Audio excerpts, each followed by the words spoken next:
नमस्कार, आप देख रहे हैं खबर फास्ट। इस वक्त हमारे साथ चेयरमैन जिला सहकारी बैंक रायबरेली विवेक विक्रम सिंह जी हैं। और हालांकि इस वक्त चुनावी माहौल है, लेकिन फिर भी सभी विषयों पर चर्चा करने की आवश्यकता है। जिला सहकारी बैंक का जिस तरह उत्थान, एक दौर में जिला सहकारी बैंक की स्थिति क्या थी ये दर्शक भी समझते हैं, लेकिन आज जिला सहकारी बैंक रायबरेली की खासकर जिस तरह ग्रोथ करके आई है, जो डेवलपमेंट उसमें हुआ है, उस पर भी चर्चा है। उन समितियों पर चर्चा है जो पहले कभी काम कम कर पाती थी, आज की तिथि में कितना काम कर लेती। राजनीतिक पर चर्चा भी है, चुनावी माहौल है, 2024 का इलेक्शन है, उस पर भी बातचीत होगी। सर, बहुत बहुत स्वागत है आपका। और क्योंकि आप अच्छे चेयरमैनों में हैं और आप जिला सहकारी बैंक रायबरेली के चेयरमैन हैं, हम उसके बारे में भी जानेंगे कि आखिर किसानों के प्रति इतना उस वक्त में समितियां काम करती थी, आज कितना कर रही हैं। और बहुत सारा डेवलपमेंट आपके बाद आने के बाद, अभी 1 साल भी पूरा नहीं हुआ है, ऐसे में बहुत सारा डेवलपमेंट हुआ जहां तक मैं देख पा रहा हूँ। क्या सही है सर, आप बताइए प्लीज। सबसे पहले नमस्कार और धन्यवाद, आपने मुझे समय दिया जी। रायबरेली जिला सहकारी बैंक रायबरेली की इकलौती बैंक है जी, और 1916 में स्थापित हुई थी जी।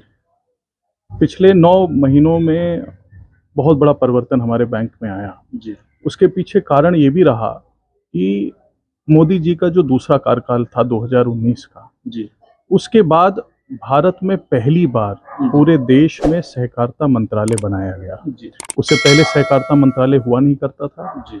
हर प्रदेश में अलग सहकारिता विभाग होता था जी, और हर प्रदेश का अलग सहकारिता विभाग के अलग बायलॉज होते थे जी। और जो सरकार आती थी वो सरकार उसको अपनी तरीके से अमेंडमेंट्स लाके उसको एक लूट का अड्डा बना रखा था जी। इसको मैं बड़े अगर सिंपल तरीके से समझाऊं तो उसका बड़ा अच्छा उदाहरण ये होगा कि हमने उत्तर प्रदेश में एक गाड़ी का स्कूटर का रजिस्ट्रेशन कराया और स्कूटर रजिस्ट्रेशन करा के हम जैसे बिहार में गए और बिहार की ट्रैफिक पुलिस ने हमें रोका और उसने कहा कि ये तो उत्तर प्रदेश का आपका रजिस्ट्रेशन है, ये बिहार में मान्य नहीं है, और हमारा चालान काट दिया जी। इसी तरीके से सहकारिता विभाग था, पर मोदी जी ने सहकारिता विभाग, आज गुजरात मॉडल सबके सामने है, उसमें मोदी जी का बड़ा योगदान था। मोदी जी कोऑपरेटिव को जानते थे, पहचानते थे, और जिस स्तर तक, जमीनी स्तर पे किसान इससे जुड़ा था और किसानों के माध्यम से कैसे कोऑपरेटिव को, किसानों की जो उनकी सोच है दुगनी आय करने की, उसको देखते हुए उन्होंने पहली बार भारत में सहकारिता मंत्रालय बनाया। सहकारिता मंत्रालय का जिम्मा हमारे देश के यशस्वी मंत्री, गृह मंत्री आदरणीय अमित शाह जी को दिया और उनके नेतृत्व में पहली बार पूरे देश में सिंगल बायलॉज के तहत कानून लाया गया, और आज पूरे देश में एक कानून है जिसके माध्यम से सहकारिता विभाग चलाया जा रहा है।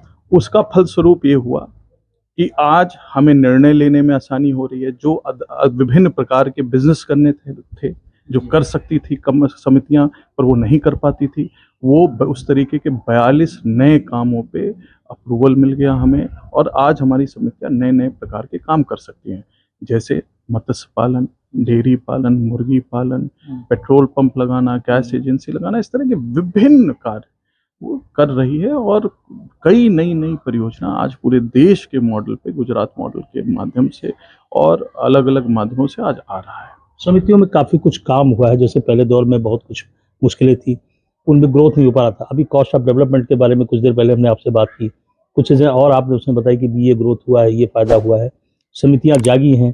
कुछ 10-5% जो 10-15 समितियाँ ऑफ थी, किन्हीं कारणों से डिफ़ाल्टर थी, वो भी चल गई हैं। कितनी मेहनत करनी पड़ रही है आपको, और ये जानकारी दर्शकों को मिलना चाहिए, किसानों के लिए किस तरह का लाभ सरकार दे रही है, अगर उन्हें आवश्यकता है। केसीसी की बहुत दिक्कत हुआ करती थी एक दौर में, अभी किसानों को हर समितियों पर बहुत कुछ फायदा मिल रहा है, उसके बारे में भी सर थोड़ा जानकारी दीजिए। देखिए परेशानी की तो कोई बात ही नहीं। मुझे इस कुर्सी पे बैठाया, आज भारतीय जनता पार्टी ने इस कुर्सी पे मुझे बैठाया है, तो मैं सौभाग्यशाली अपने को मानता हूं कि मुझे सेवा करने का अवसर मिल रहा है। जहां तक समितियों की बात है, हमारे रायबरेली जिला सहकारी बैंक के अंतर्गत 185 समितियां हैं। उन 185 समितियों में 25 समितियां हमारी तिलोई तहसील की हैं। इन 185 समितियों में आज हमारे प्रदेश के मुख्यमंत्री, यशस्वी मुख्यमंत्री आदरणीय योगी आदित्यनाथ जी ने हर समिति को 10 लाख रुपए का ऋण मुक्त जो भी उनका ब्याज था उसका ब्याज को अनुदान उनके रूप में उन्होंने दे दिया, जिसका फलस्वरूप ये हुआ कि हमारी जितनी समितियां बंद पड़ी थी, जिनमें कार्य नहीं हो रहा था, खाद नहीं उतर रहा था, किसानों को समस्या का झेलनी पड़ी थी, वो सारी समितियां हम वापस उनको चालू कर पा रहे हैं। और आज हमारी 185 समितियों में से 183 समितियों में खाद उतर रही है। ये पिछले 9 महीने के हमारा बड़ी कामयाबी रही। और जहां तक बैंक की बात है, तो बैंक हमारा पिछले जो वित्तीय वर्ष था 2022-23 में हमारे बैंक का कुल लाभ 54 लाख रुपए था। मुझे खुशी है अपने रायबरेली वासियों को बताने में कि उसका हमारा शुद्ध लाभ 2023-24 की क्लोजिंग में हम उसको 3 गुना बढ़ा के 1,53,00,000 पहुंचा ले गए।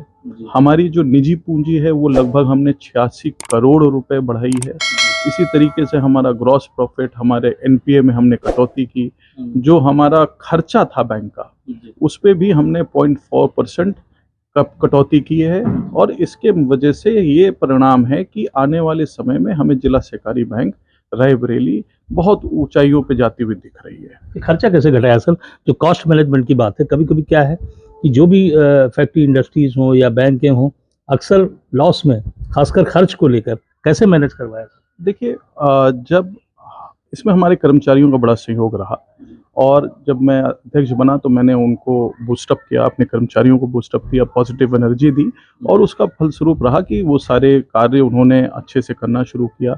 जो गलत तरीके के खर्चे, एक्स्ट्रा खर्चे थे, वो हमारे बोर्ड ऑफ डायरेक्टर्स ने सारे बोर्ड मीटिंग्स में उस पर ध्यान दिया, कौन से खर्चे अप्रूव हो रहे हैं, उनका अपने आप वो फलस्वरूप हुआ कि जब काम ठीक से होने लगता है तो सारे परिणाम अपने सामने हैं, और आज परिणाम कागजों पे दिख रहे हैं। जी, अगर समितियों में बात करें सर, जो खर्चे थे वो हमारे बोर्ड ऑफ डायरेक्टर्स ने सारे बोर्ड मीटिंग्स में उस पर ध्यान दिया, कौन से खर्चे अप्रूव हो रहे हैं, उनका अपने आप वो फलस्वरूप हुआ कि जब काम ठीक से होने लगता है तो सारे परिणाम अपने सामने हैं, और आज परिणाम कागजों पे दिख रहे हैं। जी, अगर समितियों में बात करें सर, जो पशुपालन की चर्चा करें, या 3 लाख जो समिति में दिया जा रहा है, किसान वहां जाएं तो उनको क्या क्या करना? हालांकि जो किसान पुराने हैं उन्हें सब कुछ मालूम होगा, लेकिन कुछ बदलाव आपके आने के बाद बहुत कुछ हमें लग रहा हुआ है, तो किसानों को क्या करना पड़ेगा वहां जाकर?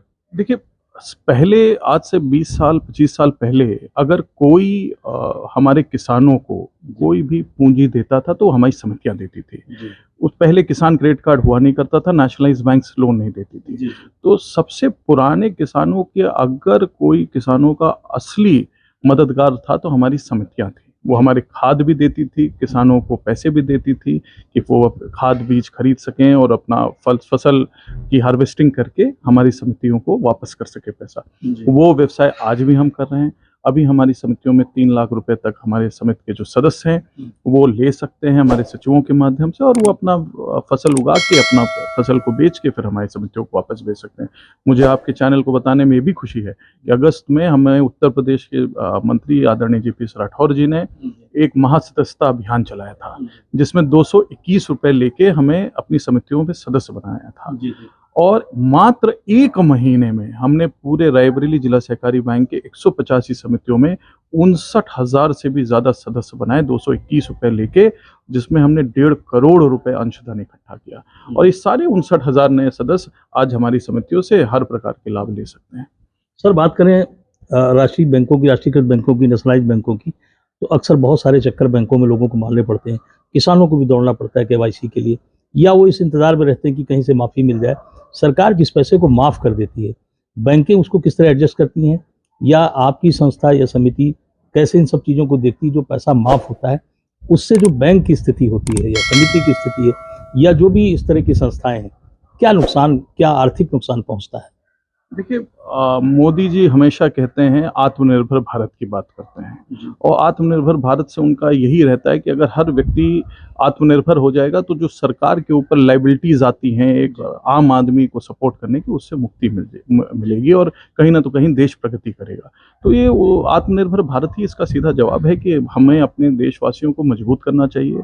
हमें अपनी जितने संस्थान है, जैसे हमारे जिला सहकारी बैंक है, वो इतना मजबूत होना चाहिए कि उसको किसी भी प्रदेश सरकार से या देश की सरकार से के पास हाथ फैलाना ना पड़े। और मुझे लगता है आज जिला सहकारी बैंक आत्मनिर्भर बन रहा है और आने वाले समय में और मजबूत होगा।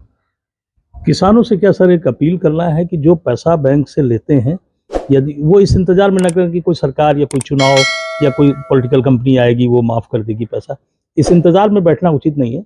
समय से पैसा लेकर वापस करना ही ईमानदारी है सर। इसीलिए तो मोदी जी दोगुनी आय करने की बात कर रहे हैं, और जब हमारे किसानों की अच्छी आय होगी तो निश्चित ही हमारे बैंक का पैसा, हमारी समितियों का पैसा समय से लौटाएंगे, इसमें कोई दो राय नहीं है। चलते चलते सर, राजनीतिक सवाल, चूंकि भारतीय जनता पार्टी से आप हैं, हालांकि आपका भी राजनीतिक परिवार है पुराना, पिताजी भी राजनीति में रहे और आप ही हैं। कोई कंट्रोवर्सी हम लोग आपके बारे में सुनते नहीं, बहुत साधारण तौर से ज़िंदगी व्यतीत करते हैं, राजनीति में भी रहते हैं, दिखते हैं आप, स्मृति ईरानी साथ दिखते हैं, पूरा दिखते। ऐसा क्या है, कैसे संभालते हैं, कैसे अपने आप को संयमता से काम कर रहे हैं जो जनता देख रही है? क्या कहेंगे, चुनावी माहौल है इस वक्त, कौन आएगा कौन जाएगा तो खैर वक्त बताएगा अभी कौन आ रहा है, पर क्या स्थिति रहेगी सर? रायबरेली अमेठी दोनों पूछ रहे हैं सर।